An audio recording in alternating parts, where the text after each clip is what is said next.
जय जगन्नाथ। नमस्कार दर्शक बंधु, मु ज्योतिर्विद ब्रज किशोर मोर चैनल कुंडली रस तरफ आपण मानक स्वागत।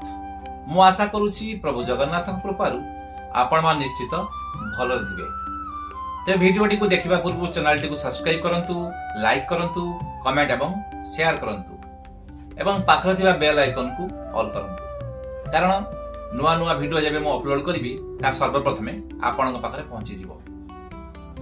तो वीडियोटी को स्किप न करी आपण संपूर्ण देखंतु।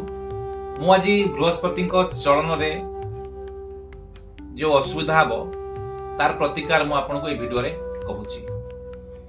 15 मई 2025 तारिख रे बृहस्पति मिथुन राशि को चलन होउचंती।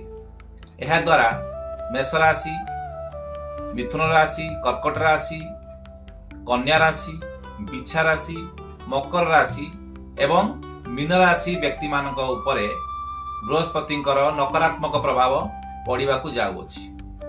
तेणु आपण बृहस्पति को स्ट्रंग करने, बृहस्पति नकारात्मक प्रभाव निजको उद्धार करने आपण किसी प्रतिकार करंतु, जद्वारा कि आपणकर ये बृहस्पति चलन रे एते किसी असुविधा हेबनी। प्रथमे आपण बृहस्पति को चिन्हतु। बृहस्पति होचंती देवगुरु, से होचंती जाति रे ब्राह्मण। तेणु आपण ब्राह्मण को भक्ति करंतु बा गुरुजन मान को मध्य भक्ति करंतु। आउ कौनसी गरीब ब्राह्मण को आपण डाकी खाया पे दियंतु। तत्संग संगे आपण पंचमुखी रुद्राक्ष जोटा कि बृहस्पति रुद्राक्ष कह जाए, से रुद्राक्ष को आपण धारण करंतु। गुरुवार दिन आपण फास्टिंग करंतु। एहा द्वारा कौन हम ना बृहस्पति आपणकर स्ट्रंग हम। आउरी मध्य आपण शिव भगवान के पाखरे पूजा करि परिबे। शिवं को पंचाक्षरी मंत्र आपण जप करंतु।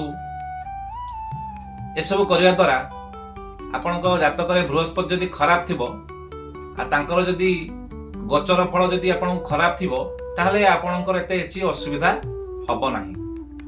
मु जो प्रतिकारटी कहली आपण मन रखंतु, ए प्रतिकारटी करंतु, देखिबे आपणकर जो बृहस्पति चलन हबो ता द्वारा आपणकर एते किछि खराब हबनी।